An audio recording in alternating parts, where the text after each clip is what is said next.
네, 여러분 오래 기다리셨습니다. 皆様長らくお待たせをいたしました。ただいまより始めさせていただきたいと思いますが、日本語の方は同時通訳をお聞きくださるようお願いをいたします。日本語のチャンネルは2番となっています。네, 동시통역 수신기 설명드리도록 하겠습니다. 한국어 들으실 분들은 1번 채널 설정을 해주시면 되겠습니다. 지금부터 진행은 한국어로 하겠습니다. ここから進行は 韓国語でさせていただきます。 자, 그럼 시간이 되었기에 한미일 3국의 정치 상황 전개를 염두에 둔 한일 관계의 지속적 발전 방향, 한일 전문가 네트워크 구축 세션을 시작하도록 하겠습니다. 오늘 함께 해주셔서 감사합니다. 저는 한일 미래 포럼 이사 함채원입니다. 반갑습니다. 네, 제주 포럼과 본 세션을 공동 주최하고 주관하는 한일 미래 포럼은 2005년 설립 이래 한일 전문가 회의와 대학생 교류 등 양국 간의 상호 이해와 협력 증진을 위한 다양한 사업을 전개하고 있습니다. 오늘 귀한 시간 내셔서 이 자리에 함께해 주신 모든 분들께 감사 인사드리면서 아울러 본 세션 개최를 위해 후원해 주신 동북아 역사재단, 이희건 한일교류재단에도 감사 인사드립니다. 자, 그럼 전 베트남 필리핀 대사를 역임하셨던 이혁 한일미래포럼 대표님을 모시고 개의 말씀과 함께 세션을 시작하도록 하겠습니다. 박수로 모시겠습니다. 오늘 이렇게 한일 관계 세션에 참석해 주신 여러분들께 깊이 감사드립니다. 특히 오늘 그러니까 그 일본에서 수학 여행을 와서 일부러 이렇게 이 세션을 참관해 주신 일본 고등학교 학생 여러분들, 특히 이렇게 참석해 주셔서 정말 굉장히 인상이 깊습니다. 또 주한 일본 대사관의 미바에 공사님, 그리고 제가 오랫동안 참 많은 도움을 받아왔던 우리 호리야마 전 많이 주신 분 기자님도 이렇게 와 주셨고요. 하여튼 어쨌든 너무 반갑습니다, 여러분. 잘 아시다시피 오랫동안 정체되었던 한일 관계가 그 한일 지도자들의 결단과 리더십으로 회복이 되고 미래를 향한 협력적 파트너십이 만들어졌습니다. 미중 경쟁의 격화 속에서 한일 관계의 극적인 개선은 한미일 협력의 증진으로 이어져서 이 지역의 안정과 발전에 중요한 토대가 되고 있다고 생각합니다. 다만 지난 4월에 한국 총선에서 여당이 패함에 따라서 이렇게 회복된 한일 관계가 다시 좀 불안해질 가능성을 우려하는 분위기가 존재하는 것도 사실입니다. 한국 국내 정책으로 한일 관계를 둘러싼 여야 간의 생각의 차가 사실 매우 큰 것도 문제입니다. 또한 한일 관계의 증진을 위해 남다른 노력을 경주해 오신 기시다 총리의 국내 정치적인 기반도 지금 조금 강력하다고 보기는 어려운 상황인 것 같습니다. 신뢰되는 말씀이지만은 또한 금년 11월에 미국 대선 결과에 따라서는 한미동맹, 일미동맹, 한일미 협력의 추이가 적지 않은 영향을 받을 가능성도 예상이 됩니다. 이와 같이 매우 어려운 국내외 상황 속에서도 한일 양국 지도자와 정부가 한일 관계를 흔들림 없이 추진해 나간다는 강한 실천 의지와 리더십을 견지하는 것이 그야말로 절실히 요구된다고 믿습니다. 왜냐하면 한일 관계는 양자 관계 자체에 그치지 않고 한일미 협력을 심화하고 또한 안정적 한일 중 관계를 추진하는데 매우 중요한 연결고리가 되고 있습니다. 그래서 이 지역의 평화와 번영에 매우 중요하기 때문입니다. 마침 이렇게 좋은 한일 관계에 오늘이 있기까지 한일 양국 정부의 중추에서 일해오신 두 분, 제가 오래전부터 존경해온 모리 다케오 전 외무성 사무차관님과 박철희 국립외교원장님을 모시고 한일 관계의 더 큰 발전을 위한 고견을 듣는 기회를 가지게 된 것은 우리 모두에게 큰 행운이라고 생각합니다. 그럼 지금부터 모리 차관님과 박 원장님의 기조 발언을 15분씩 듣고 이어서 양국 패널리스트들의 코멘트 등을 거쳐서 가급적 청중 여러분들과의 질의응답 시간이 확보될 수 있도록 최대한 효율적으로 회의를 진행하고자 합니다. 먼저 그 모리 다케오 전 일본 외무성 사무기구 차관님의 말씀부터 부탁드립니다. 제가 잠깐 소개를 드리면은 모리 사무차관님은 40여 년의 외무성의 커리어를 쌓아오셨습니다. 그 경력 동안에 G7이라든지 동아시아 정상회의, 자동차 무역에 관한 한태평양 경제동반자 협정 TPP죠. 협상에서 치프 니고시에이터로 활용하며 다양한 직책에서 일본을 대표하셨습니다. 또한 북미국장으로서 오바마 대통령의 히로시마 방문 준비를 책임지고 일하셨고 아베 총리와 트럼프 대통령 간의 양자회담을 준비하고 참여해 왔습니다. 차관이 되셔서는 일본, 미국, 한국 차관급 3자 회의를 주도했으며 이는 2023년 8월 캠프 DB에서 열린 역사적인 삼국 정상회담으로 이어졌습니다. 그럼 모리 차관님 부탁드리겠습니다. ありがとうございます。まず伊北大使、それから韓日未来フォーラム、そしてチェジュフォーラムの事務局の皆様、この度お招きいただきまして誠にありがとうございます。こうしてパク・チョルヒ外交委員長をはじめ著名な先生方と議論できること大変光栄であり嬉しく思っております。本題に入る前に一言伊北大使にお礼を言いますけれども、今ご紹介いただいた中で今から30年より前よりはちょっと後ですね、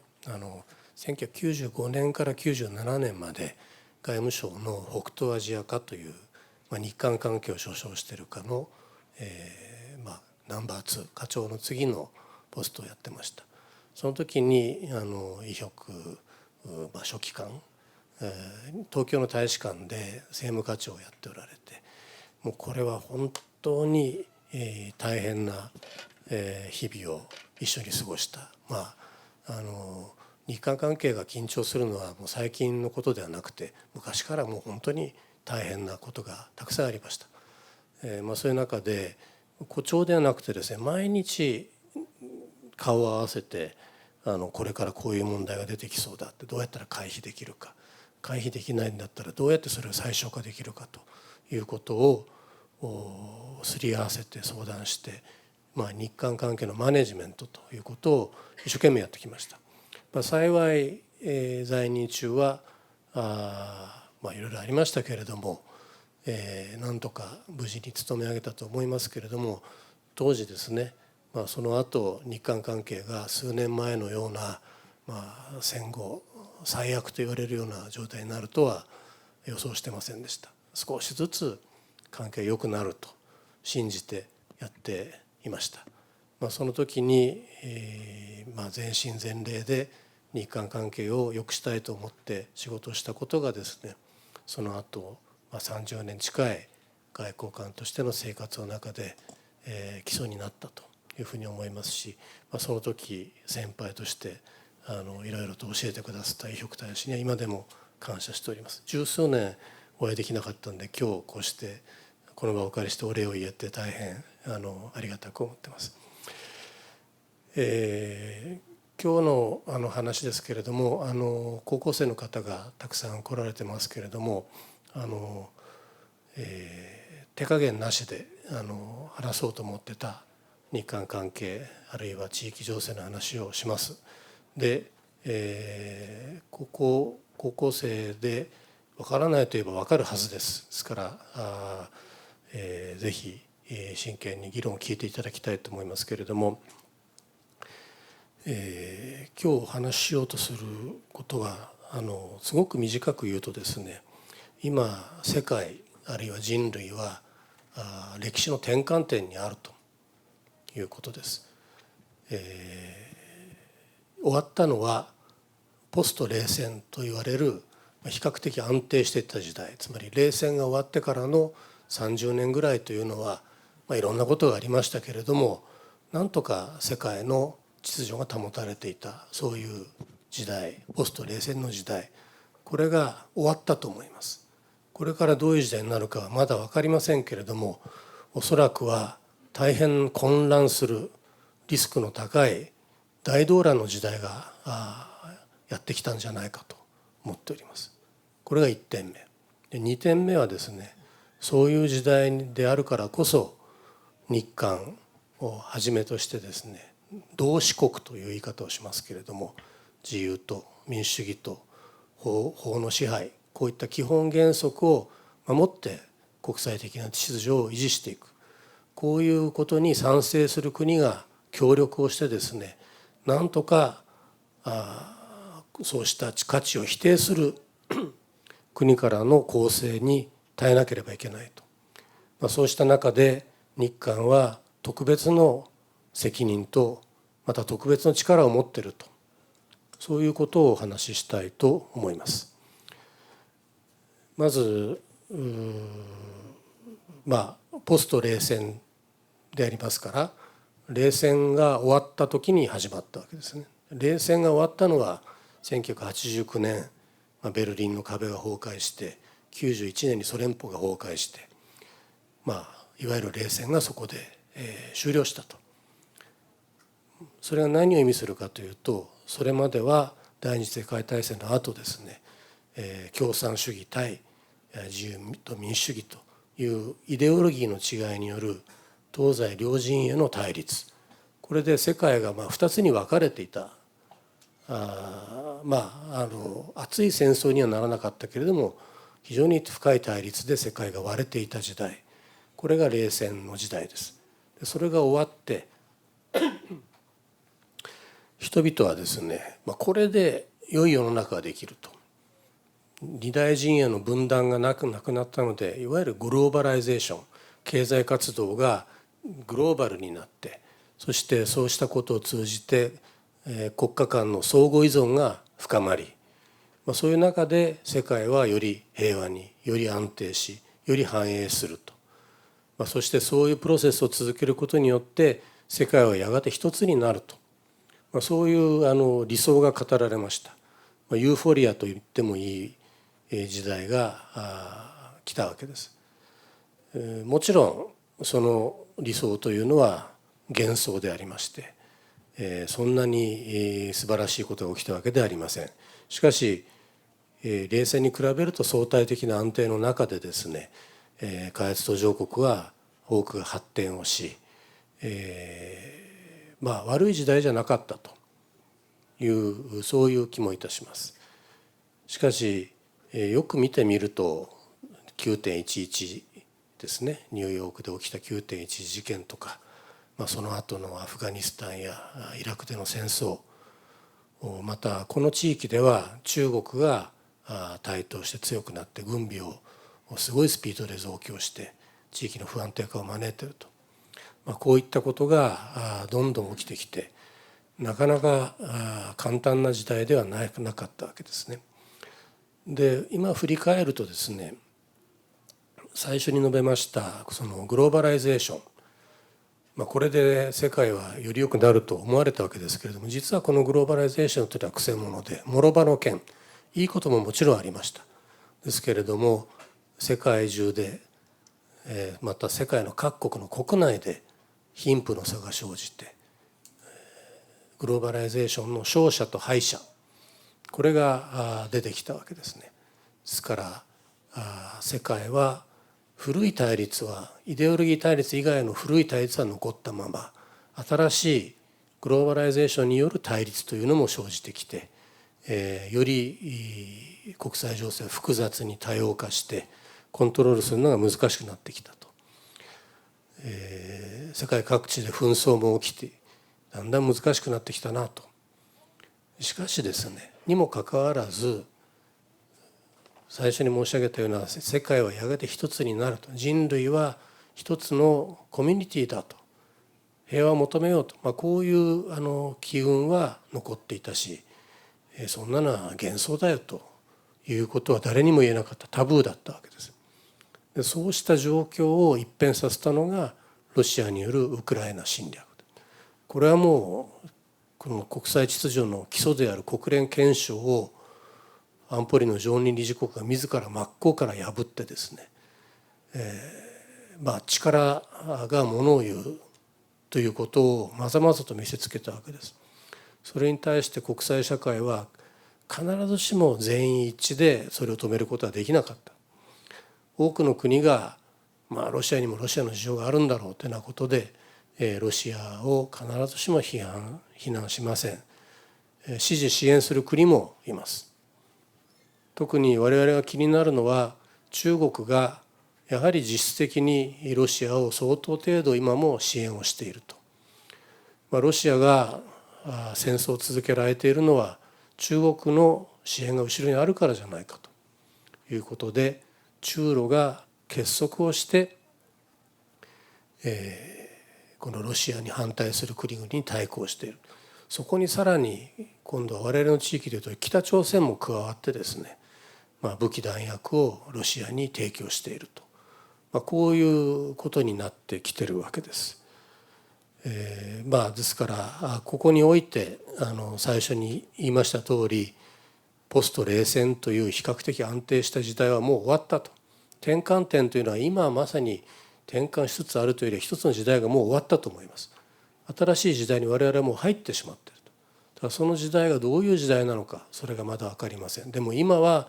大きな混乱をしているということだと思います。もう一つ、先ほど最初に言いましたそのグローバライゼーションが平和をもたらすという話、その時に相互依存、グローバライゼーションと相互依存がセットで世界を安定化させるという人は思ったと言いました。お互いに頼りにし合っていればなかなか喧嘩はできないだろうということですね。ところがですね、それはそうじゃなかった。ロシアと例えば西ヨーロッパは大変緊密な相互依存関係にあります。西ヨーロッパはロシアから天然ガスをはじめとしていろんな資源を輸入して、そして製造したものをロシアに輸出をするということで、お互いなくてはならない経済的パートナーであったわけです。しかも政治的にもいろいろなその対話が図られて、何とかしてその平和を維持しようとしてきたわけですが、その相互依存、頼りにしてた相互依存が実はロシアから見ると本当は武器だったのかもしれない。自分が相当ひどいことをやっても、自分の天然ガスとか石油とかに依存しているヨーロッパないし欧米、彼らは自分に対してそんなに強く反対することはできないだろうと、高をくくってウクライナを侵略したんじゃないかという見方もできると思います。ですからロシアが一方的に依存してたんだったら、話は違うかもしれませんけれども、相互依存というのはお互い傷つくので、相当傷ついてもお互い様だからやってしまえということにもなりかねない。そういう意味でそのグローバライゼーションと相互依存で世界平和になるということは、これは幻想だったということが明らかになったわけです。そういうその非常に難しいポスト冷戦時代でしたけれども、なんとか秩序が維持されてきたと思われるのは、これはほぼ米国が独力で維持してたと言っても言い過ぎじゃないと思います。みんながアメリカの力を頼りにして、最後はアメリカが何とかしてくれるということで、世の中成り立ってたわけですね。アメリカもそのつもりで何十年もやってきたというのが実態だと思います。ただそのアメリカがもうだんだん疲れてきたと。それはそうですね。人の争いをと言って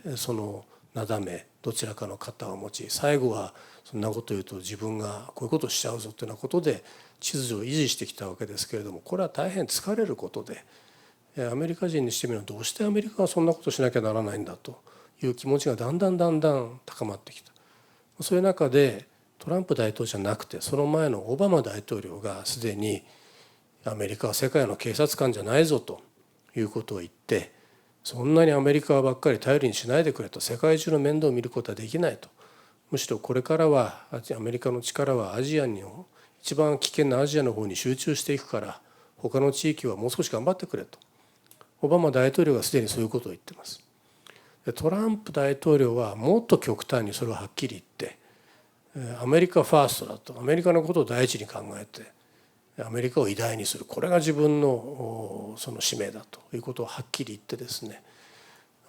NATO でのそのやり取りでもヨーロッパがちゃんと軍備を増強しないんだったら知らないぞと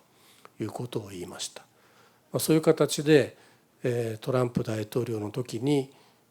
さらにアメリカは世界のその秩序を維持するという役割が弱くなっていったわけです。でももう一度言いますけど、これはトランプ大統領だけがおかしいんではなくて、アメリカ国民が相当疲れてると、疲弊してる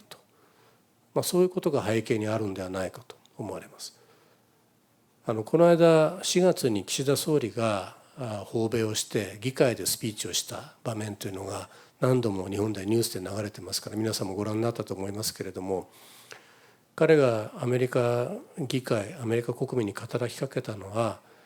アメリカの多くの人が疲れを感じていると、これは分かると、自己疑念があると。自己疑念というのはつまりさっき言いましたように、なんで自分たちだけそんなことをしなきゃいけないんだという思いがですね募ってきている、これは分かりますと。だけれどもあなたたちは一人ではありませんと、日本も一緒に国際秩序を支える努力をしますと、そういうことを言ったわけですね。もちろん日本がアメリカの代わりをすることはできません。アメリカが引き続きその秩序を維持する力の中心になってもらわなければならないと。だから頑張ってくれと。でもあなたは一人じゃないと。一緒に我々もやるということを言って、これは非常にアメリカで高く評価され感謝され、その後非常に滞っていたアメリカのウクライナ支援、ガザ支援の予算が議会で通るわけですけれども、そのセッションにおいては多くの議員がですね、みんなでこの予算に賛成しようと、この間岸田総理がそう言ってたじゃないかと、我々は一人じゃないんだということを共和党の議員が多く引用してですね、このウクライナ支援などの予算が通ったということがございます。ですからこれはアメリカ人の心に響いたということは、我々が外から観察してるんではなくて、実際にアメリカにおいては繰り返し申し上げたような、我々だけが苦労するのはもうないんじゃないかという気持ちが高まっている。そのアメリカをいかにして元気づけて勇気づけて、そのアメリカを中心に国際秩序を守っていくのか、これが今の時代の必要なことなわけです。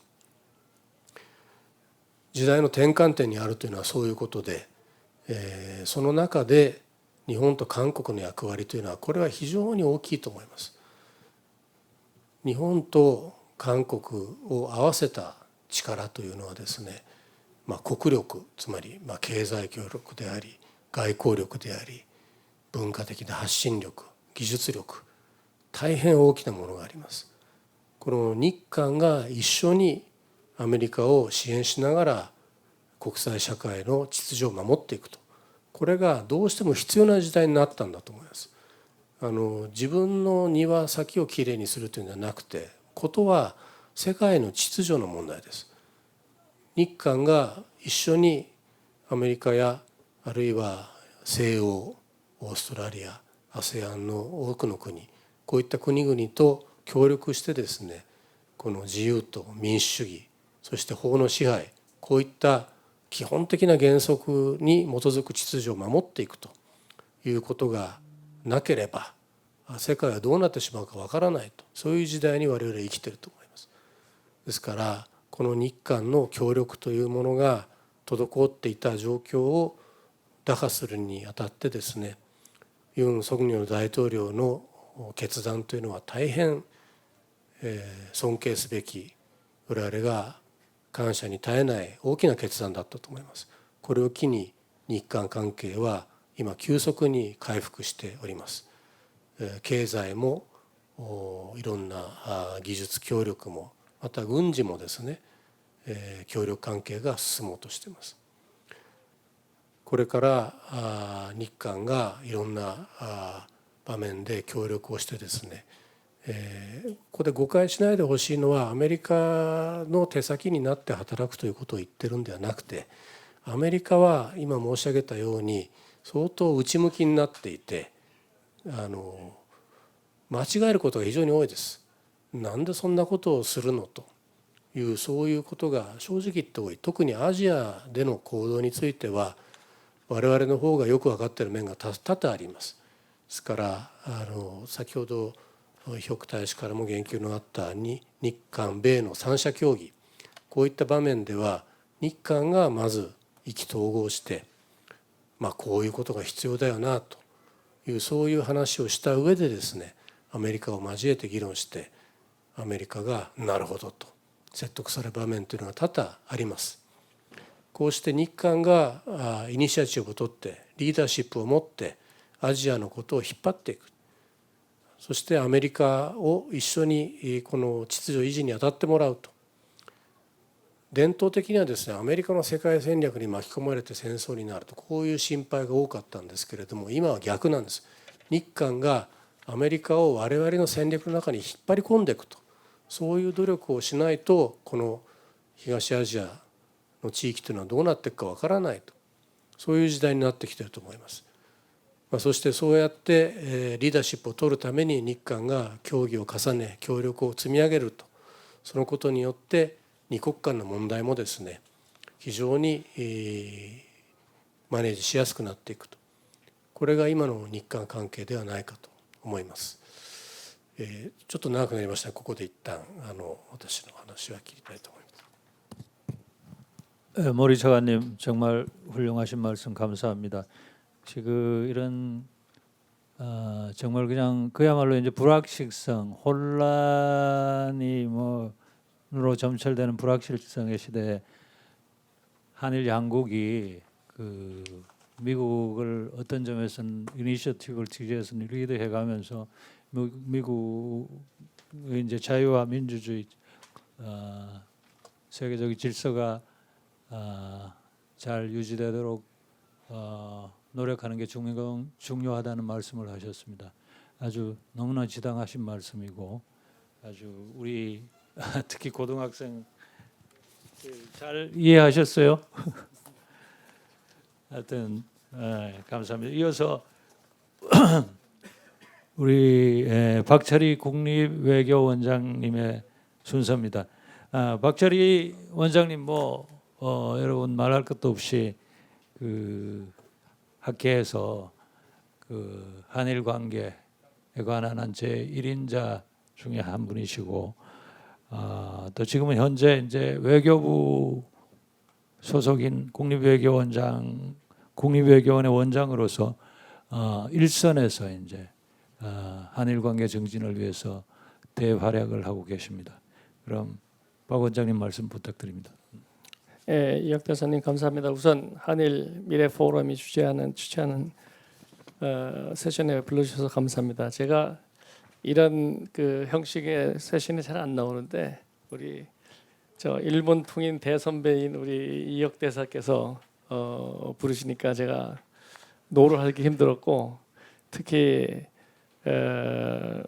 이 한일 관계의 개선을 위해서 많은 노력을 해주신 모리 차관께서 오신다고 그러길래 제가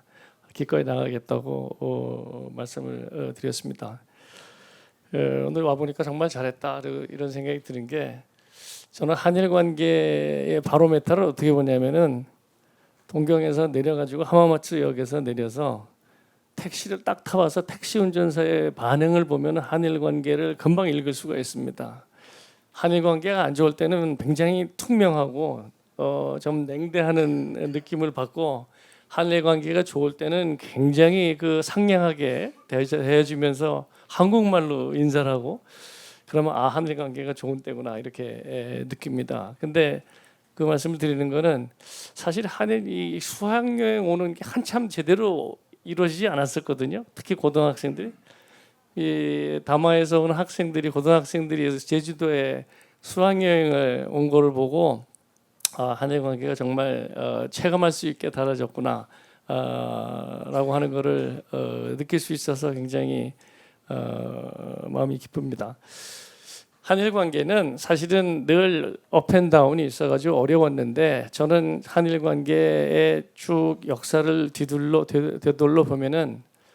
한 3번의 좋은 큰 한국의 주도적인 결단에 의해서 한일 관계는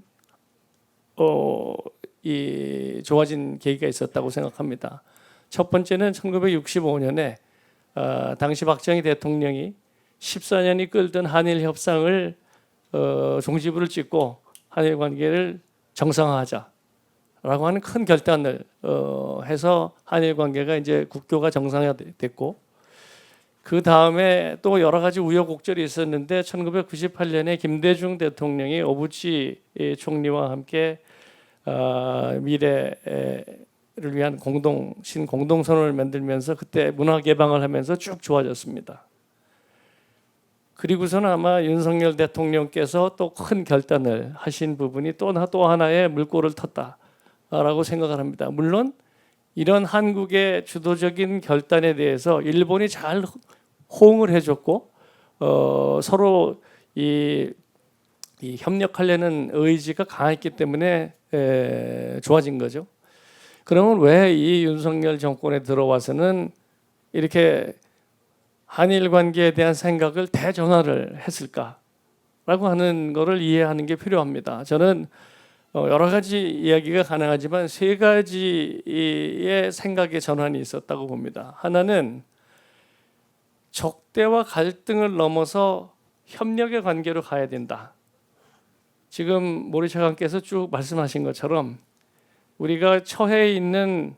국제 정세의 이 험악한 국제 정세를 생각을 한다면은 한일 관계가 지금 이 현안이 어떻다고 이렇게 하나하나 따져가면서 그 문제를 먼저 풀자고 할 그런 여유가 있는 상황이 아니다. 그렇기 때문에 한일은 협력을 하는 파트너로 자리매김을 해야 된다. 저도 기억을 하는 건 제가 이제 대통령께서 당선되시고서 이제 옛날엔 특사단이라고 했는데 정책협의원으로 갔을 때 기시다 총리께서 저희들을 맞이하면서 말씀하신 말씀이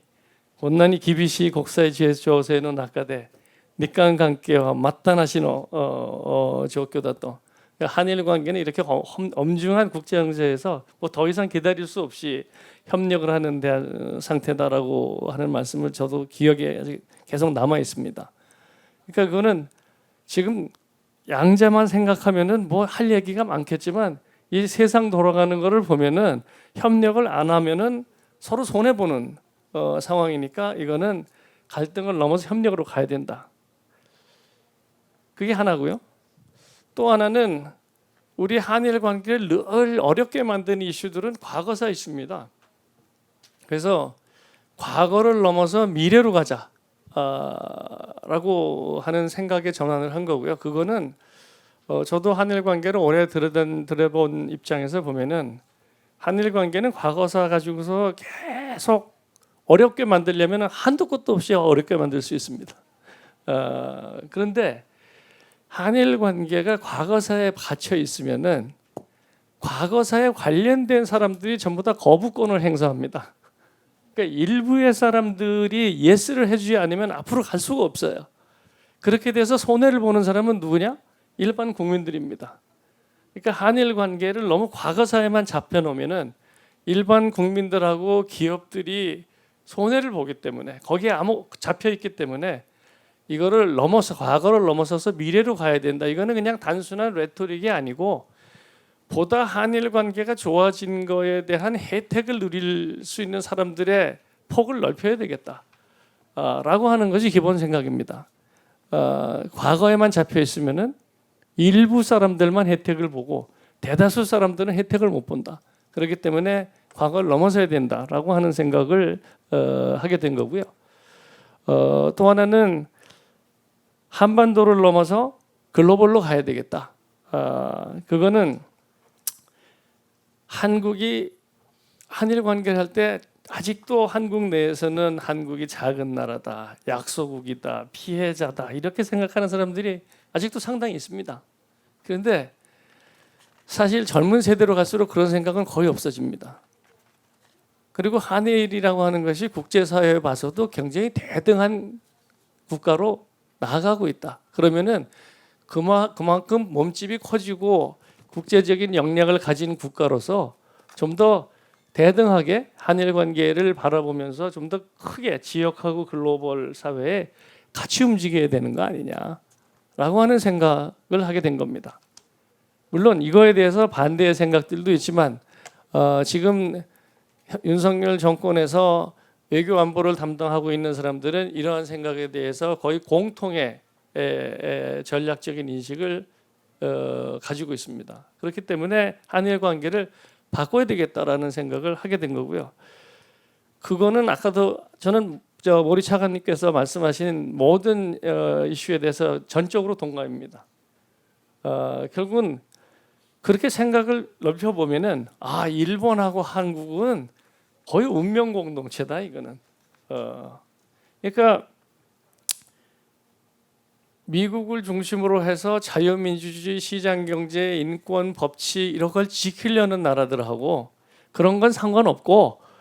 다른 방식으로도 충분히 살아가는데 아무 문제가 없다는 국가들이 있는데 그러면 어디하고 같이 갈 거냐? 답은 정해져 있는 거죠.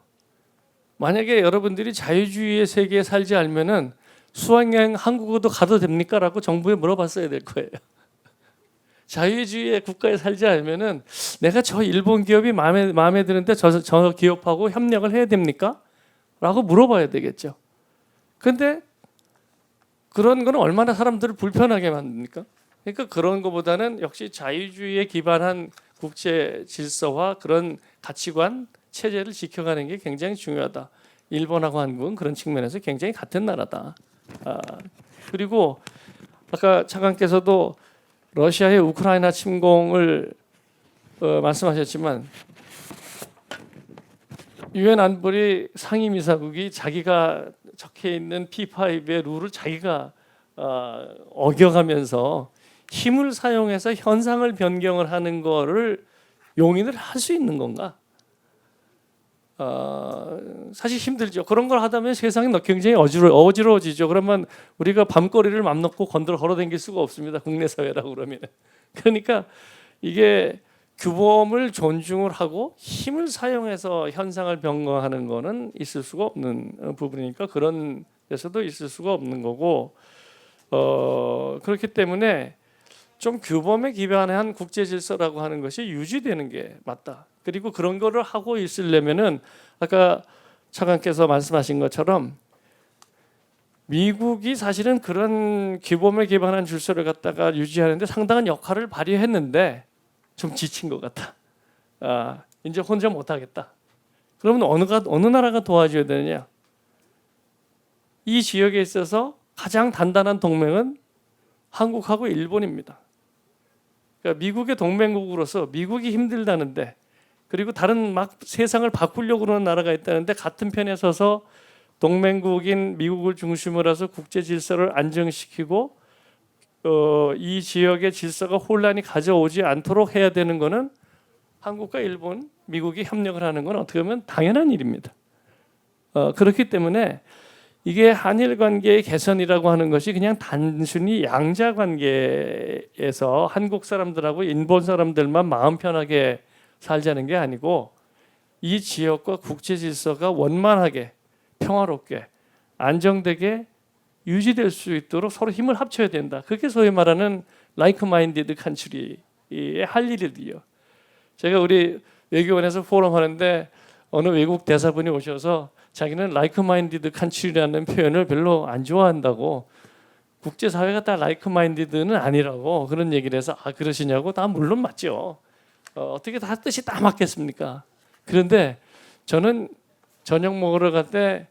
나하고 똑같은 생각이 아닌 사람하고도 밥을 먹으러 가는데 내가 술 먹으러 갈 때는 마음이 맞는 친구들만 불러서 갑니다. 그 like minded country라는 건 그런 겁니다. 라고 농담을 한 적이 있습니다. 그러니까 그런 측면에서 봤을 때 한국하고 일본이 협력을 해가지고 양자 관계도 개선하고 지역 질서도 안정화시키고 국제 질서도 훨씬 더 안정되게 끌어갈 수 있는 기반을 만든다는 것은 그냥 한일에게만 도움이 되는 게 아니고 전체 국제사회의 질서 유지에도 굉장히 중요한 역할을 담당하는 부분이라고 생각을 합니다. 그런 측면에서는 모리 차관께서 말씀하신 거하고 뭐 전적으로 같은 생각이고, 한일 관계가 개선되면서 확인한 거는 일본하고 한국이 생각이 정말 같구나 라고 하는 걸 터놓고 얘기해 보니까 정말 같구나 라고 하는 걸 확인한 것이 가장 큰 성과라고 생각합니다. 그렇기 때문에 자유롭게 사람들을 왕래하고 그러는 것이 자연스러운 거죠. 제가 가끔 소개를 합니다만 정책협의단에 갈 때 제가 대통령 당선자 시절에 일본을 이렇게 다녀오겠습니다 그랬더니 본인께서 이런 말씀하셨어요. 본인이 만들고 싶은 한일 관계는 어떤 거냐? 그냥 한일 국민들이 자유롭게 왕래를 하고 서로 좋아하는 비즈니스 파트가 있으면은 정부 눈치 안 보고 사업하게 만들고 싶은, 그게 내가 만들고 싶은 한일 관계다. 사실 지금 2년 좀 넘은 지금 현재에서 되돌아보면은 이거는 이미 성취가 됐습니다. 지금 일본 가야 되냐고 누구도 안 물어봅니다. 저서 일본 파트너하고 나 비즈니스 해도 되냐고 정부에 물어보는 바보 같은 기업가는 아무도 없습니다. 그러니까 이게 굉장히 자유로워진 거죠.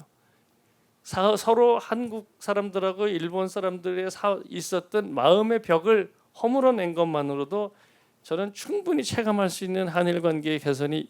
현재 이루어지고 있다라고 생각합니다. 그런데 다들 걱정하죠. 선거가 이렇게 해서 여당이 졌는데 이런 어려운 환경 속에서 한일 관계가 이렇게 지속이 가능할까요? 라고 하는 거는 단기적으로 보면은 저는 외교 안보 이슈라고 하는 거는 상대적으로 정치 지도자, 특히 한국에서는 대통령의 결단이 굉장히 중요한 부분입니다. 물론 국회의 상황이 바뀌면은 바람 부는 날도 많아지고 비 오는 날도 많아지는데 길은 바뀌지 않습니다. 그렇기 때문에 가려는 의지가 있느냐라고 하는 게 굉장히 중요한데, 저는 대통령의 의지는 전혀 변함이 없고 앞으로도 전함이 없을 거라고 뭐 자신 있게 말씀을 드릴 수 있습니다. 그리고 이게 결국은 국민들이 정치가라고 하는 건 국민들이 좋아하는 거를 하지 국민들이 싫어하는 걸 하지는 않거든요. 인기를 위해서든 뭐를 위해서든. 지금 한일 관계가 너무 좋아서 너무 많이 왔다 갔다 해요. 아마 작년에 1,000만 명이 조금 안 됐는데 올해는 1,000만 명 확실하게 넘어갈 겁니다. 그리고 일본의 관광객 중에 3분의 1이 한국 사람들이잖아요. 이유가 있어요. 뭐 한일 관계 개선된 것도 있지만 환율이 내려가가지고 일본 가면은 싸요. 제가 미츠코시 백화점에 가서 한국 사람들이 일본이 왜 이렇게 싸냐 이런 얘기를 들은 건 정말 오랜만입니다. 옛날에는 미츠코시 백화점에서 뭐라 하려면 일본은 왜 이렇게 비싸? 그러던 시절이 뭐 얼마 전이었는데 지금은 미츠코시 백화점 가가지고 여기 물건이 너무 싸다고, 좋은데 이런. 그리고 음식점에 가면은 너무 맛있는데 한국보다 훨씬 싼 것 같다. 골프 치는 사람들은 한국의 3분의 1 가격 같다. 그렇기 때문에 이거를 갖다가 역전시킨다? 그거 쉽지 않을 겁니다. 그렇기 때문에 저는 앞으로도 이런 국민들이 체감할 수 있는 한일 관계의 개선의 효과를 낼 수 있는 여러 가지 프로젝트나 정책 과제들을 계속 내놔야 된다고 생각을 하고, 그런 거는 결국은 한일 관계를 끌어갈 거는 이제 여기 있는 우리 여러분들입니다. 우리 대통령께서 계속 한일 관계는 미래와 미래 세대를 위한 한일 관계를 만들어가고 싶다는데, 결국은 여기 있는 사람들도 벌써 기성세대거든요. 기성세대보다는 좀 다음 세대들한테 희망을 줄 수 있는 한일 관계를 만들어가야 되고, 그런 거는 노력을 해야 됩니다. 그래서 같이 그러한 미래 세대들한테 혜택이 많이 가는, 아마 지금 저희들이 구상하는 것이 잘 되면 여러분들 대학교 갔을 때는 한국 대학교 와서 학점 따고 가가지고 학점 인정받고 학비는 보조받고 이런 일이 생길지도 모릅니다. 그러니까 그런 좀 희망이 있는 관계를 만들어가는 그런 거 해야 되고, 아마 내년이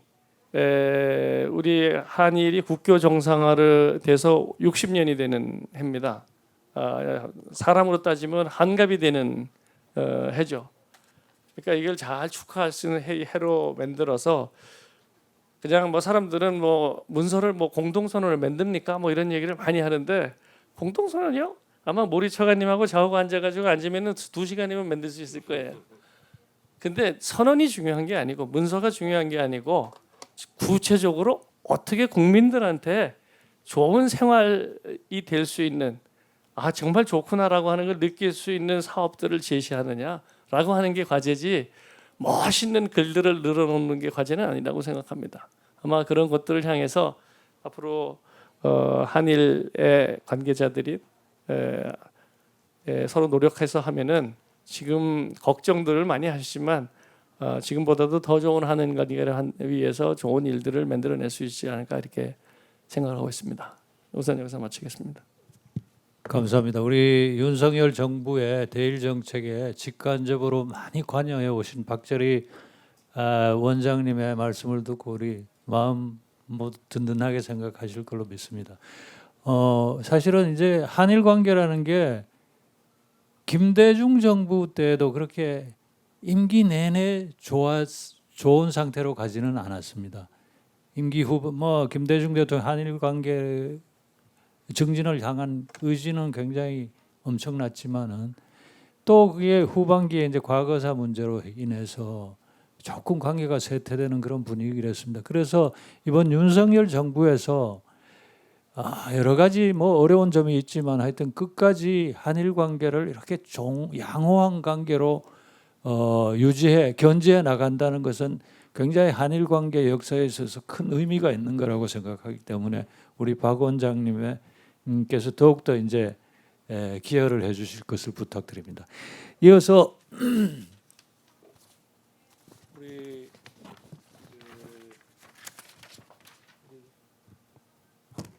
이제 코멘트의 시간으로 들어가겠습니다. 이제 벌써 이제 시간이 40분, 50분이 지났습니다. 그래서 조금 예상 시간을 초과해서 앞으로 이제 40분 정도가 남았는데요. 우리 패널리스트 여러분들은 될 수 있는 대로 저희 정해진 시간을 잘 지켜주시기 바랍니다. 먼저 우리 지금 온라인으로 김희아 다다시 교수님이 나와 계십니다. 김희아 다다시 교수님 여러분들에게 말씀을 소개해드리지 않아도 정말 도쿄대학교에서 한일 관계를 연구하시고 아주 한국 정치라든지 한일 외교의 대가이시기도 합니다. 우선 김희아 교수님 말씀 부탁드립니다. はい、どうもありがとうございました。チェジフォーラムのようなこういう貴重な会議に、オンラインではありますが、ご招待いただき、発言の機会を与えていただきますことを感謝申し上げます。現状ではお二人のご報告に特段の異論はありません。またお二人の議論、先ほどパク委員長が申し上げた通りにほとんど同じというか対立的な争点も見られません。その上で一つちょっと重要な論点を提示させていただきたいと思います。日韓関係の改善を含めたユン政権の新たな外交はもちろんパク委員長のおっしゃる通りにユン政権の決断であることは異論の余地はないのですが、これはいろいろな可能性を持つ複数の選択肢の中でユン政権が行った選択の帰結であるという側面と、日韓が置かれた制約と機会の条件の下での合理的な選択を行った帰結であるという側面、この双方の側面のうちどちらに相対的な比重を置くのかという問題です。私は韓国の中でかなりの異論や反対があったことを十分承知していますが、その上で日韓関係を改善しようとするユン大統領の政治的な決断を高く評価します。こうした政治的な決断を称えるとともに、それを韓国社会にも説得力を持って受け入れてもらえるように、日本社会においても、もう日韓の歴史問題、元徴用工問題はこれで終わったんだと楽観してしまうのではなく、こうした決断が韓国社会にもしっかり受け入れられるように、日本政府や社会においてもこの決断に呼応するような何らかの措置を積極的に行っていくべきだと考える次第です。それを前提としつつも、私は、日現在の日韓を取り巻く国際情勢を見て、例えばムン・ジェイン政権の前半期に施行したような外交具体的に言えば北朝鮮を説得して非核化を約束させ、そうした南北の、政策パッケージを持って、米国のトランプ政権、さらに中国の習近平政権を説得し、北朝鮮が望む米朝交渉を実現することで韓半島平和プロセスを進める、こうした外交が持続可能であったのか、大変疑問に思います。ここでいう日韓を取り巻く国際情勢とは、第一に北朝鮮の行動です。確かに2018年、北朝鮮は南北、そして米朝の首脳会談に積極的に臨むことで、核ミサイル問題の解決にも比較的前向きな姿勢を示しました。歴史のイフということになりますが、もしハノイのノーディールではなく、その後も北朝鮮の核ミサイル問題をめぐる米朝交渉が続いていたらということもあります。また、交渉決裂の責任の一端は米国トランプ政権にもあることは否定しませんが、結局北朝鮮はこうしたプロセスを拒否したことは間違いがありません。そしてその後の北朝鮮の行動を見れば、非核化ではなく核保有国家として生きていくという道を選択したことは揺るぎない事実です。さらに当初はアメリカの拡大核抑止への対抗を念頭に置き、アメリカ本土を射程に入れる戦略核の開発を施行していたのですが、近年は朝鮮半島などを舞台として起こる戦争において使用可能な戦術核の開発にも邁進しています。これは韓国はもちろん日本をもターゲットにするものであり、それへの対応はやはり考えざるを得ません。敵基地攻撃能力、反撃能力などの保障はありますが、やはり日本の安全保障政策としてそれに何らかの対応を模索せざるを得ないと思います。その意味では岸田政権が行った国家安全保障3文書の改定はやはり必要な措置であったと考えます。そして韓国のユン政権が大胆な構想を留保しつつも北朝鮮に対する抑止重視の政策に転換したこともやはり当然の合理的な選択であったと言わざるを得ません。その意味ではムン・ジェイン政権の前半期に試みた関与重視の対北朝鮮政策は結果として北朝鮮によって拒否されることでその現実的な基盤を喪失したと言わざるを得ないと考えます。第2に米中関係へのスタンスです。ムン・ジェイン政権は戦略的模倣性を掲げ、米中関係における二者択一に迫られないようにすることが重要だという姿勢を堅持しました。アメリカは唯一の同盟国であるが、中国は最大の貿易相手国であり、また対北朝鮮政策における重要なパートナーであるため、二者択一に追い込まれないことが韓国外交にとって必要不可欠だという論理です。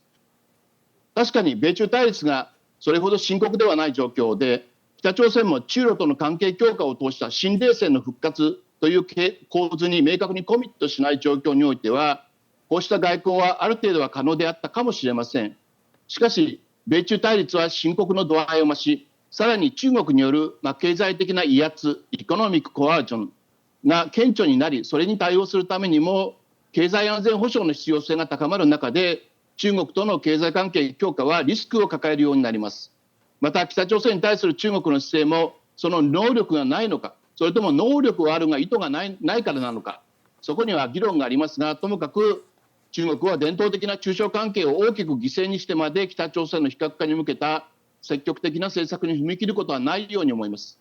以上のようにやはり戦略的模倣性という選択肢は現実的な基盤を喪失したと考えるべきでしょう。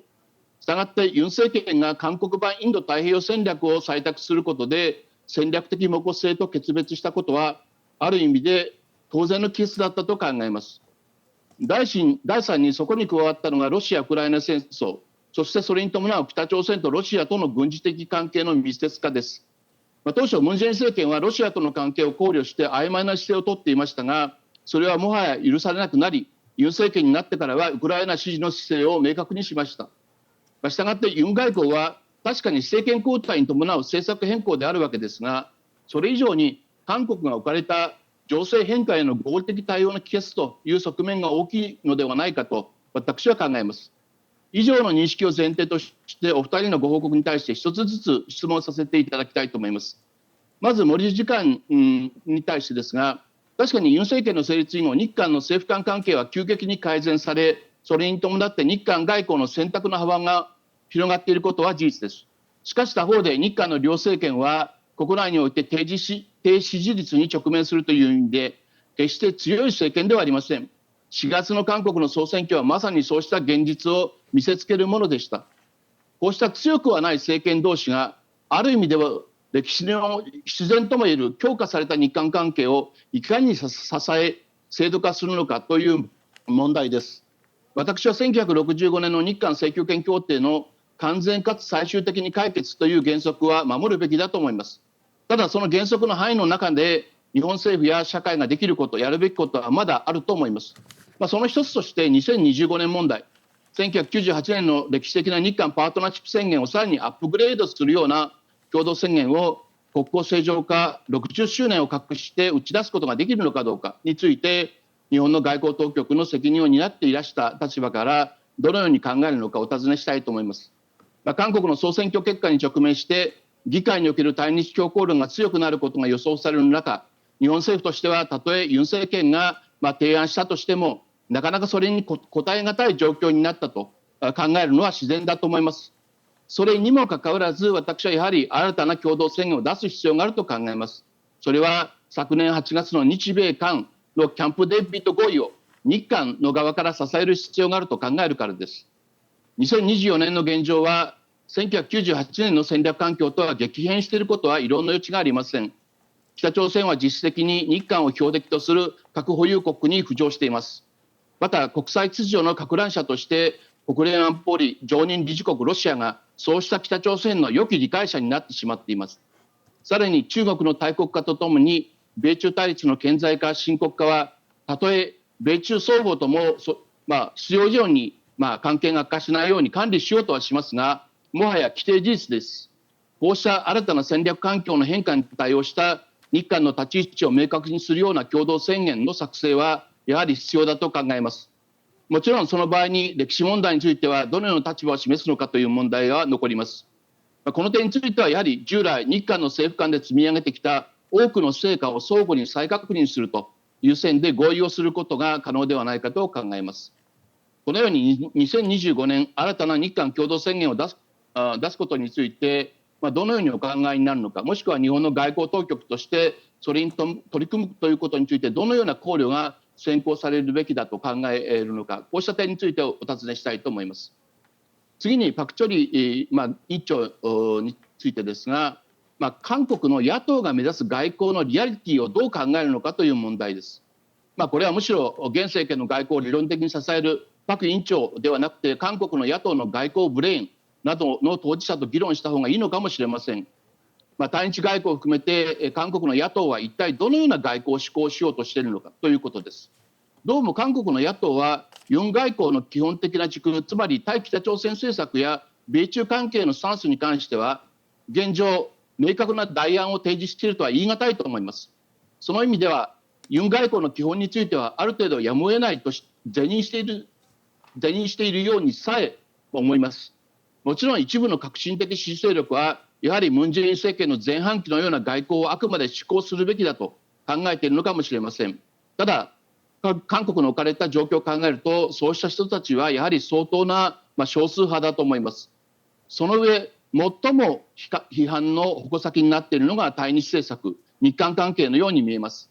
やはり歴史問題という韓国のアイデンティティに関わる問題について日本に一方的に譲歩しすぎだということです。この点は私も相当程度理解できます。しかしユン政権は自らの新たな外交を行うためには日韓関係を改善して日米韓の安保協力を強化する方を優先するべきだとして選択したわけです。問題は野党は現在のような日韓関係ではない別の日韓関係を前提として全体としてどのような外交を構想しようとするのかという点です。外交全般と対日外交とは別の問題だということになるのかもしれませんが、どうもそれほど分けて考えられるような問題ではないと私は考えます。こうした点について、政府与党を支える立場にいらっしゃるパク委員長から見て韓国野党の外交構想についてどのように評価するのかという問題をお尋ねしたいと思います。さらに私は一つ疑問に思うことがあります。それはなぜ4月の総選挙において与党はこうした韓国外交についてそれを何らかの争点にすることを全く考えなかったのかということです。私の知る限り外交は全く争点になっていませんでした。外交は大統領の専権事項であり議会選挙で外交が争点になり得ないという見方はそれなりに理解できないことはありません。しかしなぜ与党はユン政権の実績の中でも相対的に高評価を得ていた外交選挙の争点として活用しなかったのか、こうした点についてもご貢献を伺いたいと思います。以上です。どうもご清聴ありがとうございました。 김희아 선생, 감사합니다. 아주 지당하신 말씀 잘 해주셨고요. 또 두 개 아주 굉장히 중요한 질문을 해주셨습니다. 이 질문은 나중에 이제 다른 코멘테이터 패널리스트들이 다 말씀을 하시고 난 후에 답변을 하시는 걸 그렇게 하겠습니다. 그럼 김재영 교수님, 지금 시간이 조금 많이 초과됐습니다. 그래서 정해진 시간 꼭 지켜주시기 바랍니다. 감사합니다. 네, 안녕하세요. 김지영입니다. 저 지금 스톱워치를 켜놓고 있습니다. 예, 정해진 시간 안에 끝내도록 하겠습니다. 일단 박철희 원장님, 모리다키오 차관님 의 고견 들을 수 있었고, 또 최고의 이 한일 관계에 있어서 권위자이신 두 분을 모시고 토론을 할 수 있게 돼서 영광으로 생각합니다. 현재 한일 관계가 처한 그런 국제 정치의 상황에 대해서 상당히 냉정하게 또 짚어주셨고, 또 앞으로 나가야 될 한일 관계가 나가야 될 방향에 대해서도 깊이 있게 또 제안을 해주셨다고 생각이 됩니다. 발표 내용에 대해서 뭐 이론의 여지는 없다고 생각을 하고요. 제가 제 나름대로 약간의 지금 생각을 덧붙인 간단한 코멘트로 제 토론을 대신하고자 합니다. 박철희 원장님께서 말씀하셨다시피 냉전 이후에 한일 관계에 있어서 가장 절정기가 언제였냐라고 하면 당연히 저희가 이제 김대중 오부치 파트너십 이후에 한일 관계를 말할 수 있겠지요. 그때 뭐 안보, 경제, 뭐 인적 교류, 학술, 문화 분야에서 대단히 의미 있는 그런 한일 관계 개선이 있었다고 생각을 합니다. 그래서 지금 윤석열 정부 이후에도 다시 한번 김 오부치 파트너십 선언 이후에 그런 절정기를 맞을 수 있는 중요한 모멘텀이 되고 있다고 생각하고요. 저희가 이런 동력을 잃지 않고 한일 관계를 지속적으로 개선시킬 수 있는 방향으로 이끌고 나가야 된다고 생각합니다. 다만 김 오부치 파트너십 선언 이후에 지금 26년이 지났습니다. 그래서 한국과 일본을 둘러싼 국제 정치 경제 환경에는 많은 변화가 있다고 생각하고요. 이런 환경의 변화에 대해서는 모리 차관님께서 잘 짚어주셨다고 생각합니다. 그래서 저는 그 부분에 대해서는 더 이상 언급을 하지 않기로 하고요. 박철희 교수님께서 말씀해 주셨다시피 그 60주년 내년이 저희 한일 국교 정상화 60주년인데 그런 60주년을 맞아서 양국 관계에 업그레이드 시킬 수 있는 어떤 중요한 계기로 만들어야 되지 않을까라는 말에 저는 전적으로 동의를 하고요. 또 어떤 파트너십 선언 같은 것이 되게 형식적이어서 뭐 중요하지 않다고 말씀을 해주셨는데 실제로는 중요하다고 생각하실 것 같습니다. 저는 그래서 그 아까 김희아 교수님께서도 말씀하셨다시피 선언은 선언 나름대로의 의미가 있다고 생각하고요. 뭐 김대중 오부치 선언 같은 경우에도 파트너십 선언 같은 경우에도 그 당시에는 또 많은 반대의 의견도 있었지만 지금까지 많은 사람들이 기억하고 긍정적으로 평가하고 있지 않겠습니까? 그래서 윤석열 정권 시기에도 뭐 많은 어려움이 있지만 지금 정권의 구도를 봤을 때 어려움이 있지만 또 이런 부분에 있어서 또 결단을 내릴 수 있지 않을까 그런 생각을 해봅니다. 그리고 이제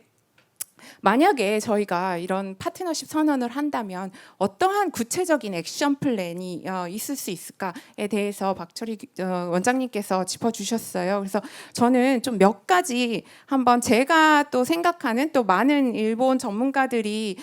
공유하고 있는 그런 생각을 조금 제안을 해보고 그것이 현실 가능성이 있는지 한번 여쭙고 싶습니다. 첫째는 지금 일본이 호주와 인도와의 관계를 저희가 생각을 해봤을 때 한국과의 안보 관계는 상당히 좀 뒤떨어져 있다고 생각을 하고요. 저희가 호주 같은 경우에는 일본과 호주의 관계가 한일 관계의 상당한 모델이 될 수 있지 않나라는 생각을 했습니다. 그래서 일본과 호주 같은 경우에는 지금 안전보장협력 선언 같은 것도 있고요. 이것은 뭐 군사동맹까지는 아니지만 그 일반적인 선언보다는 구속력을 가지는 또 한일 관계에 이런 정도의 선언을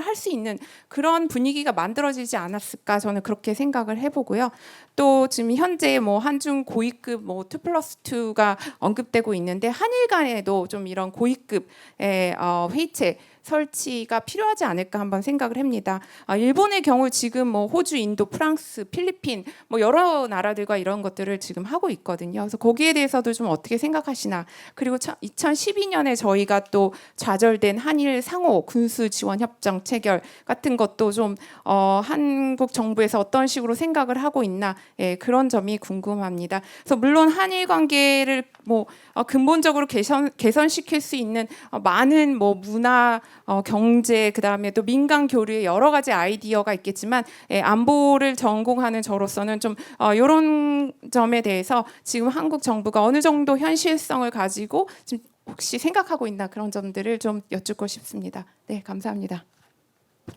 감사합니다. 뭐 시간 딱 지켜주셨군요. 감사합니다. 자, 우리 이하원 조사님, 아까 참 제가 김지영 교수님 그 안보 문제, 한일 안보 문제에 대해서 정통하시고 또 일본 도쿄 대학에서도 2년간 이제 교수로서 근무를 4년간准교수로서 아주 활약을 하셨습니다. 아주 앞으로 장래가 촉망되는 한일 관계의 큰 전문가가 될 것으로 생각합니다. 자, 이어서 이하원 조선일보 논설위원님, 워싱턴과 동경에서 특파원도 하시고 아주 조선일보 조선일보 기대노外交関係のに精通した 専門家라고 말할 수 있습니다. 하여튼 여러 가지 많은 아이디어도 내고 좋은 글도 많이 쓰고 계십니다. 자, 이하원. 네, 반갑습니다. 오늘 아주 귀한 시간에 초대받아서 얘기를 할 수 있게 된 걸 아주 기쁘게 생각하고요. 저도 오늘 코멘트할 거 몇 가지 좀 얘기를 하겠습니다. 먼저 제가 2018년부터 6월부터 3년 동안 있었는데, 그때는 한국 대법원의 징용 문제 판결 10월 30일이었고 2019년 7월 1일 아베 총리의 수출 규제 발표를 해서 한일 관계가 무지하게 안 좋을 때라서 이렇게 수학여행 오는 여러분을 상상할 수도 없었는데 이렇게 볼 수 있어서 반갑고, 제 아들도 올해 2번이나 일본을, 지난주에는 도토리현을 갔다 왔습니다. 이런 사이가 됐다는 사실이 믿겨지지 않을 정도로 환영을 합니다. 오늘 또 특히 일본 외무성에서 최고위직인 차관을 지내신 모리다케오 전 차관께서 윤석열 대통령의 결단을 존경할 수밖에 없다는 얘기를 했는데, 일본의 공무원이 대한민국의 대통령을 존경한다. 작년 9월에 일본에 가서도 얘기를 많이 들었는데, 이런 말을 공개석상에서 할 정도로 양국 관계가 호전되고 또 이렇게 된 거는 윤석열 대통령의 결단, 또 기시다 총리의 호응이 분명히 있었다고 생각을 합니다. 그럼에도 불구하고 제가 한 3가지 점에서는 질문을 꼭 드리고 싶습니다. 한국에서는, 일본 쪽에서는 오늘 우리 박지로 원장님도 말씀하시고 또 김희아 선배도 얘기하시고 했지만은 국제법상에 의거해서 이 모든 징용 문제라든가 또 위안부 문제가 끝났다고 보는 입장이지만, 한국에서는 아직 그렇게 보는 분위기는 많이 뭐랄까 좀 약하다고도 할 수가 있고, 또 전후 처리가 되지 않은 부분도 분명히 있습니다. 작년에 기시다 총리가 와서 사죄다 사과다 이런 말이 없이 일제시대 때 고생하신 분들을 생각하니 가슴이 아프다라고 얘기를 해서 그걸 한국 사람들이 굉장히 고마워하고 또 감동도 하고, 또 한일 관계가 잘 되기를 바라는 사람이 사죄나 사과는 아니지만 그러나 충분히 그런 마음을 전달했다, 미래로 나아가자고 해서 더 앞으로 나갔던 경험이 있습니다. 그래서 모리 전 차관께서나 일본에서 한일 관계를 좀 중시하는 분들이 기회가 있을 때마다 저는 꼭 사죄나 사과를 요구하는 게 아니고, 그렇게 어려운 일제시대 때 강압에 어쨌든 나라를 뺏겨서 위안부라든가 또 징용을 당해서 그럴 수밖에 없었던 분들에 대해서 조금 동감을 표할 수 있는 그런 분위기를 좀 더 만들어 주시면 좋지 않을까라고 생각이 되고, 두 번째로 조금 더 구체적으로 나가서 미쯔비시하고 신일철이 피고 기업인데 일부 한국에서는 전범 기업이라고도 부르지만 저는 그 표현은 옳지 않다고 생각합니다. 피고 기업인데 이 두 기업이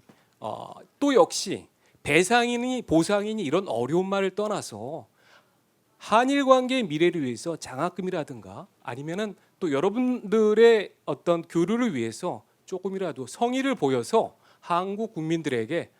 이 피고 기업들이 법적으로는 문제가 논란이 있지만 한일 미래 관계를 위해서는 이런 역할을 했다. 그런 역할을 하는데 좀 분위기를 만들어주면은 훨씬 더 부드럽게 갈 수 있다고 생각하는데 이 두 기업에서 아무런 반응이 없어서 한일 관계가 잘 안 되기를 바라는 한국의 정치 세력이 이것 봐라.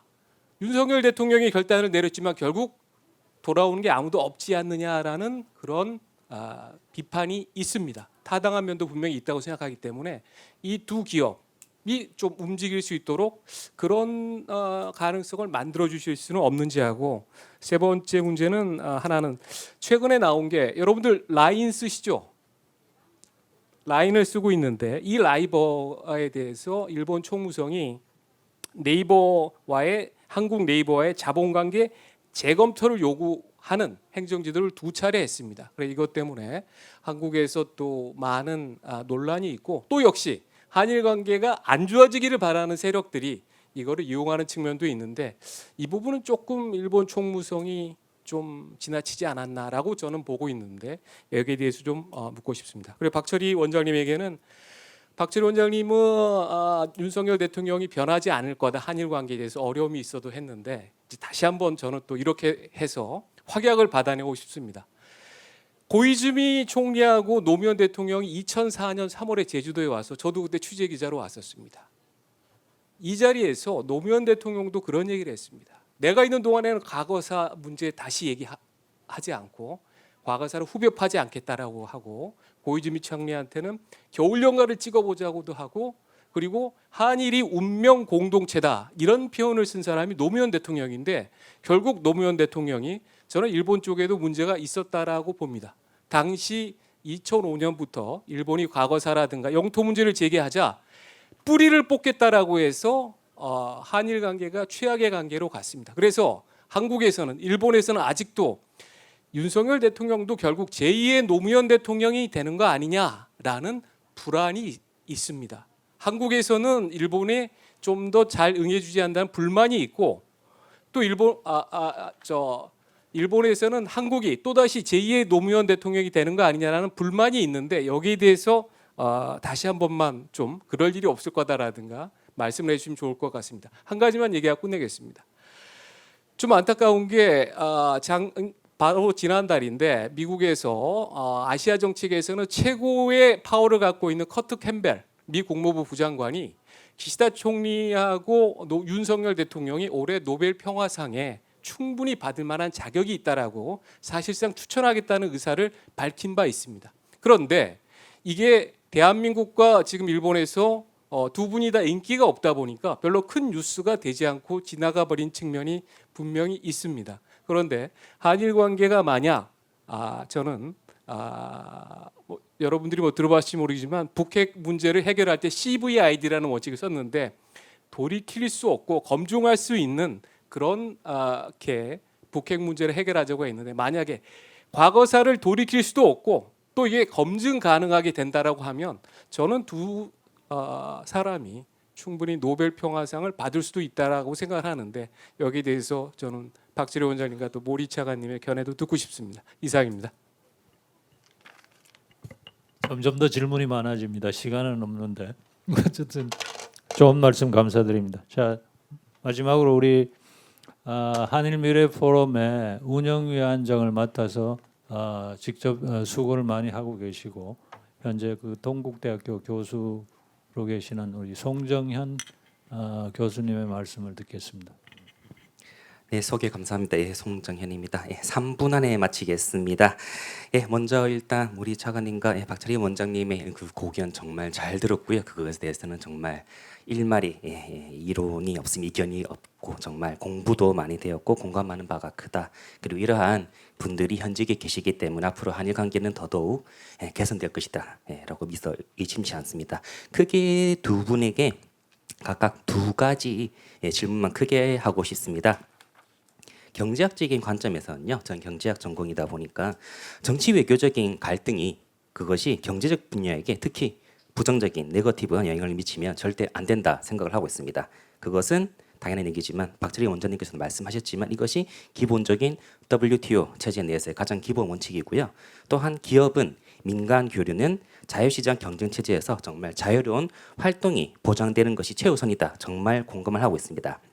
하지만 아까 이완환 선생님께서 말씀하셨던 것처럼 과거에 있었던 그러한 반도체 소재 수출 규제에서의 그러한 리스크가 또다시 재현하지 않느냐라고 하고 있는 것이 현재 진행형으로도 진행이 되고 있습니다. 이러한 관점에서 저희 어떠한 향후 리스크, 한일 관계에서의 경제적 측면에서의 리스크를 더욱 줄이기 위한 보다 실질적인 그리고 국민이 피부로 느낄 수 있는 개선안은 무엇인지 고견을 여쭙고자 합니다. 두 번째, 제가 요즘 굉장히 고민을 많이 하고 있고 또 청중분들께서 학생분들이 많이 와주셔서 꼭 의견을 묻고 싶은 건데요. 한일 관계 개선을 위해서는 일본 학생분들 입장에서는 한국학 그리고 한국 학생 입장에서는 일본학에 대해서 관심을 가지고 한일 관계에 대해서 학습, 연구를 하는 신진 세대에 대한 육성과 지원이 반드시 필요하다고 생각이 됩니다. 이러한 관점에서 최근에 한일 관계가 악화되었을 때 일본학을 하는 학생분들이 한국 학생분들이 좀 그런 게 부끄럽다 이러한 전공을 하는 것이 관심을 가지는 것이 부끄럽다라고 하는 그러한 여론조사도 많이 나왔었습니다. 이것은 굉장히 한일 관계에 있어서 중장기적으로 안 좋은 영향이 될 것이라 생각을 하고 있습니다. 그래서 이러한 부정적인 신진 특히 젊은 세대에게 어떠한 자세가 필요할 것이고 그리고 정부를 포함한 저희 기성세대는 어떠한 노력과 지원이 필요한 것인지에 대해서 두 분의 고견을 여쭙고자 합니다. 이상입니다. 예, 이제 패널리스트들의 발언도 다 끝났습니다. 뭐 여러 가지 많은 질문이 있었습니다. 그래서 뭐 이제 시간은 11분밖에 남지는 않았습니다만 조금 연장이 될 수도 있겠습니다만 우선 모리 차관님께서 모리 차관님한테 보내드린 질문에 대해서 뭐 시간이 많지 않으니까 간략히 답변을 해주시면 감사하겠습니다. はい、ありがとうございます。まあいくつか具体的なね、政策なり措置なりについてどうするべきかというご質問をいただきましたけれども、私は去年次官はもう辞めておりまして今、そういう意思決定に携わっていないので、私の言うことというのは何ら日本政府を代表するものでもないし、一方あまりその踏み込むほどのその情報もないという状況であることをまずご理解いただければと思います。その上で全く個人的に思うところを述べますと、まず木宮先生からご質問いただいた2025年つまり国交正常化60周年の何らかの文書ということですけれども、これはいろいろとプロコン議論があるんだろうと思います。そのプロコンの前に一般的に申し上げると私は外務省にいる間正直言って文書作りにはですねその都度反対をしてきました。コストが大きい割にですね後世読み継がれる文章というのは実は確率的には非常に低いんですね。なくはないです。なくはないんですけれどもコストベネフィットで事務当局としてはですね大体割に合わないものすごく苦労するんですけれども、一過性に終わるということが非常に多いです。今回の2025年についてどうかというのは私は情報がないので申し上げませんけれどもよほどこの具体的な点についての双方の立場をはっきりさせる必要があるというようなですねその文書によって問題を解決するという文書は意味を持ちますけれども一般的な方向性というようなことですとなかなか苦労するだけのですね価値を生み出すものは少ないのが実情ではないかと思っています。むしろ私は先ほどの経済の問いとも関係しますけれどもこの良い関係を不可逆的にしていくつまりいろんなことが後退しないようにするというために必要なのは政治的な文書ではなくて法的な文書つまり条約協定国際約束こういう法的なものを作るということは拘束力がありますので非常に効果が大きいというふうに思います。ですからこの今から申し上げることも何ら日本政府の見解ではありませんけれども、経済ということであれば私の頭にすぐ浮かぶのは韓国が TPP に加盟するという考えはどうなんだろうかと。これはもし TPP に加盟申請が行われる場面を想定すると日本ではおそらく賛否両論非常に激しい議論が起きると思います。農林水産業という観点から厳しい点もありますし、またTPP のような自由貿易協定を作るってことは経済を一体化させるという決意がなければできないことなので、相当な覚悟が必要であります。ですからその点については韓国側においても非常に大きな議論があると思いますし、なかなか現実的にいつそういうことになるのか私には分かりませんけれども、やはりこれからいろんなトラブルがあっても日韓関係の改善というのを後戻りさせないという意味ではそういった法的な仕組みを作るということが最も有意義ではないかなと思うところでございます。オーストラリアの方が進んでるんではないかという点につきましては、そういう面はなくありません。これはここ数年日韓関係が止まっている中でオーストラリアとの関係いろいろと進んだという点があろうかと思いますので、多くの点はこれからキャッチアップ追いついて追い越すことが可能だと思います。ただその上であえて申し上げるとオーストラリアとの関係で非常に重要なのは、RAA という円滑化協定という条約を結びまして双方の軍隊が相手国に駐留するための手続きを簡素化したものです。そういうこのことが日韓の間で議論できるようになるにはまだ時間がかかると思いますけれども、やはりこの地域で日韓が本当に連携していくためにはそういう国際的な流れですね。日本は今多くの国との間でこの軍隊の相互駐留を円滑化するという協定を結んでいます。そういう国際社会の現実があるということは念頭に置いて双方日韓関係を進めていく必要があると思います。また民間のやり取りについては私はやはり政府としてコントロールできない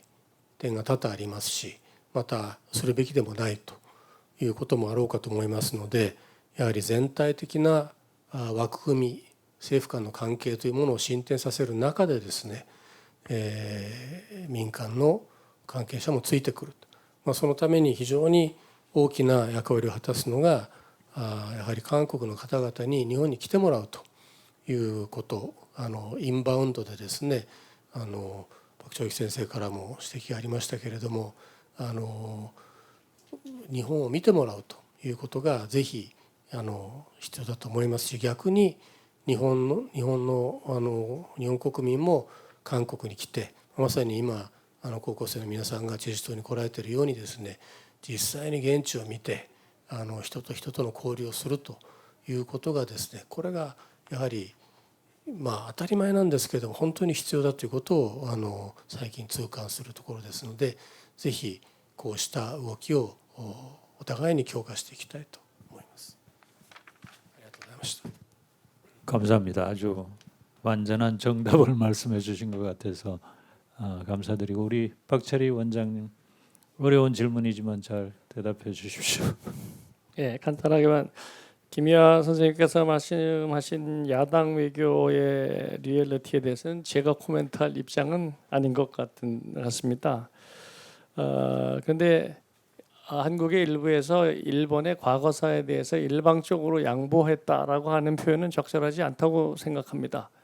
한국이 하고 있는 거는 과거사 문제를 우리가 주도적으로 해결하겠다는 거지 일방적으로 양보하고 있는 부분은 아닙니다. 전혀 다른 이야기입니다. 그렇기 때문에 그렇고 과거사 문제에 대해서 여러 가지 반일 운동을 일으키려고 그러는데요. 불이 별로 붙질 않습니다. 요새 옛날 같으면은 일본 문제 가지고서 문제를 일으키면 쫙 번져 나가야 되는데 번져 나가지는 않아서 반일 운동을 일으키려고 그러는 사람들도 좀 허망한 일들이 일어나고 있는 것이 지금 현재의 모습이 아닌가 싶습니다. 아까 전체 역사 한일 관계를 아직도 계속 괴롭히고 있는 것은 역사 문제인데 저는 이렇게 생각합니다. 역사 문제는 현안은 끝낼 수 있습니다. 그런데 역사는 끝나지 않습니다. 그렇기 때문에 우리는 역사 문제에 대해서는 늘 겸허해야 됩니다. 그리고 굉장히 복잡하고 여러 가지가 있기 때문에 겸허해야 되고 특히 그건 피해자들이 있는 문제일 경우에는 더더구나 겸허해야 됩니다. 여기 지금의 현재의 눈으로 과거를 재단하면은 안 되고요. 옛날의 시대를 보면은 자기의 자발적인 의사하고 관계없이 또 자기의 선택이라고 볼 수 없는 상황에 의해서 피해를 보신 부분들이 있습니다. 그런 분들에 대해서는 겸허하고 공감하고 그분들의 마음을 쓰다듬어 줄 수 있는 공감 능력이 반드시 있어야 됩니다. 그래서 그런 측면에서는 이 역사 문제에 대해서 한국이 주도적으로 해결 노력을 하고 있는 건 맞지만 일본도 공동의 노력을 해야 된다. 한 손 가지고서는 절대로 박수를 칠 수가 없다. 그런 얘기를 꼭 드리고 싶고요. 그다음에 이하원 리터께서 질문하신 거에 대해서 제가 저도 나이가 들다 보니까 절대로 반드시 이런 거는 약속을 드리기가 굉장히 힘들고 그런데 일반적으로 보면은 우리 윤석열 정권에서 대일 정책을 하면서 앞으로도 변하지 않을 세 가지 원칙이라고 말씀드리면은 하나는 일본 문제를 인기를 높이기 위해서 정치적으로 활용하는 일은 없을 거다. 정치적인 여러 이슈가 일어납니다. 근데 그 정치적으로 활용할 건가 안 할 건가는 그건 선택의 몫이기 때문에 굳이 정치적으로 이 문제를 활용하지는 않을 거다. 그 다음에 문제가 있으면은 아마 정상 간의 대화와 소통을 통해서 하려고 노력할 거고 그런 측면에서 셔틀 외교라고 하는 거를 계속 잡고 있는 이유는 그냥 의식적으로 그냥 1년에 한 번 만납시다 이게 아니라 문제가 있을 때는 서로 만나서 얘기를 하는 게 맞다는 거고 세 번째로는 만약에 그럼에도 불구하고 문제가 해결이 안 될 수 있는 게 충분히 있습니다. 근데 그럴 때는 문제를 확대하는 방향으로 관리하기보다는 축소지향적으로 문제를 관리해서 이 문제가 더 커지지 않도록 하는 노력은 계속할 거다. 아마 그 세 가지 원칙은 제가 자신 있게 말씀드릴 수 있는 부분이라고 생각합니다. 시간이 마지막에 우리 송 교수님께서 말씀하신 거 다른 거는 그렇고요. 젊은 세대들한테 당부하고 싶은 거 여기 모리 차관님도 그랬지만 우리 대마 고등학생들 들어오시면 한국 가봤는데 너들도 한번 가보라고. 직접 가보면은 달라집니다. 일본의 미디어를 보면은 한국은 마치 반일의 나라로 가면 일본 사람이면 두드리 맞는 것 같은 느낌을 받는데 아마 여러분들 그런 느낌 하나도 안 받을 거예요. 직접 와서 경험하고 느껴보는 게 가장 중요합니다. 그리고 또 하나 부탁드리고 싶은 거는 여러분들은 아직 젊으니까 꼭 친한 친구를 하나 만들으라고 권하고 싶습니다. 지금부터 한 60대 할 때까지 하면은 몇십 년 동안에 한 친구 하나 만드는 건 그렇게 어렵지 않습니다. 그래서 같이 얘기를 많이 하고 그러라고. 그 얘기는 저는 일본 정치가 제 전공이라서 정치하는 친구들이 꽤 많습니다. 이런 얘기를 해요. 내가 가가지고 뭘 하려고 그랬는데 갑자기 네 얼굴이 생각나더라. 그래서 가다가 돌아섰다. 이런 얘기를 제가 몇 번 들었습니다. 그건 뭐냐? 친구라고 하는 거는 서로 마음이 똑같은 건 아니지만 그래도 내가 그러면 저 친구가 좀 기분이 나쁠 텐데 라고 하는 거를 신경을 쓰게 되거든요. 그러니까 꼭 친한 친구를 사귀면은 꼭 유명하고 정치가 힘이 없어서가 아니고 어떤 조그만 문제들도 그냥 정말 관리할 수 있는 범위에 넣을 수 있기 때문에 꼭 친구들을 많이 만드시라고 꼭 한 명은 만드시라고 권해드리고 싶습니다. 여러분 패널리스트 여러분 답이 잘 됐습니까? 물론 여기 질문에 대해서 빠진 답변도 있습니다만 그거는 여러분 다 잘 양해해 주시기 바랍니다. 지금 시간이 한 2분 초과됐는데 어떻게 뭐 서울에서 멀리까지 이렇게 오신 미바의 총괄 공사님 한 말씀 해주시죠.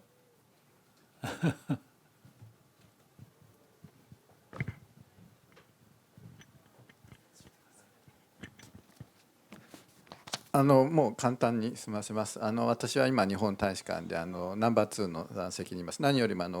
こちらに修学旅行でいらした高校生の皆様本当にようこそいらっしゃいました。ぜひいい時間を過ごしてください。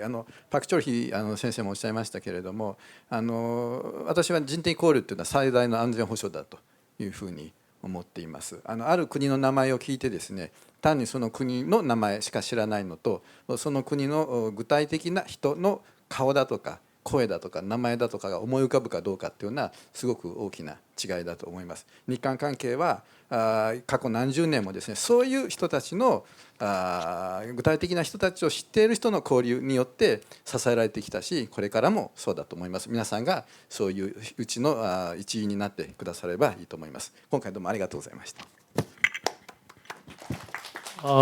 여러분 감사합니다. 뭐 제가 이제 마지막으로 뭐 코멘트 드릴 말씀은 없습니다만은 이제 한일 관계 앞으로도 여러 가지 이제 뭐 그 과거사뿐만 아니라 이렇게 한일 관계가 지속되면서 아주 돌발적인 문제도 발생할 거고 과거사 문제도 여전히 이제 지속되어 갈 겁니다. 그렇지만은 결국은 그런 문제들이 그 한일 관계 전반을 해치는 일이 없도록 해야 된다. 정부 관계는 좀 나빠질 수 있지만은 국민 간의 교류라든지 경제 교류, 경제 협력, 산업 협력 이 다른 분야에는 영향이 미치지 않는 관계가 되면은 그게 가장 성공한 관계다. 저는 그렇게 생각을 합니다. 그렇기 때문에 우리 미바의 공사님께서 말씀하셨듯이 인적 교류가 최대 안전 보장이다. 이거 딱 옳은 말씀인 것 같습니다. 여기 일본에서 오신 수학여행 오신 고등학교 학생 여러분 직접 한국을 보시고 많은 것을 느끼셨을 겁니다. 그리고 1년에 1,000만 명의 한국인이 이제 일본을 갑니다. 그래서 일본에 갔다 온 한국인들은 일본의 장점을 많이 얘기합니다. 일본을 일본이 싫다고 해서 오는 사람들은 거의 없다고 생각합니다. 그만큼 상호간에 그런 이해가 심화되고 호감도가 높아지고 그렇게 되면 자연적으로 다른 분야에서도 이제 한일 관계가 협력과 교류가 심화되고 확대될 걸로 생각합니다. 그리고 이렇게 아주 낙관적인 그런 노트로 오늘 세션을 끝내겠습니다. 감사합니다.